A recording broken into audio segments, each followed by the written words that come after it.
ભસ્ત્રિકા પ્રાણાયામ.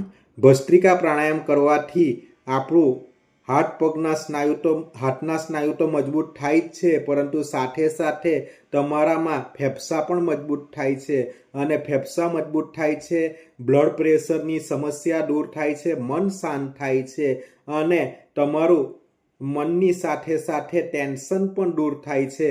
તો તેને માટે આપણે ભસ્ત્રિકા પ્રાણાયામ જોઈશું.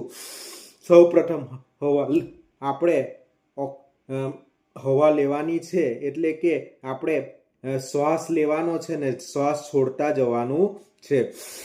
1 2 1 2 1 2 1 2 1 2 1 2 1 2 1 2 1 2 1 2 1 2 1 2 1 2 1 2.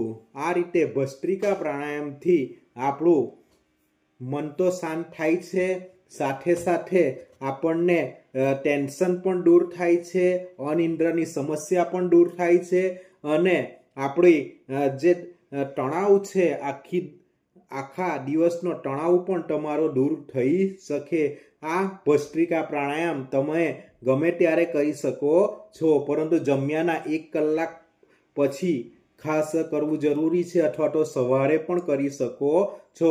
તો ભસ્ત્રિકા પ્રાણાયામ એવું પ્રાણાયામ છે જેમાં આપણે શ્વાસ લેવાનો છે અને છોડવાનો છે, એટલે પ્રાણ અને આયામ, એટલે કે આપણે શ્વાસ લેવાનો અને છોડવાના આ પ્રાણાયામને ભસ્ત્રિકા પ્રાણાયામ કહેવામાં આવે છે. જે રીતે ભઠ્ઠીમાં આપણે લોખંડને તપાવીએ છીએ, તે જ રીતે ભસ્ત્રિકા પ્રાણાયામમાં આપણે શ્વાસને અંદર બહાર કરીએ છીએ.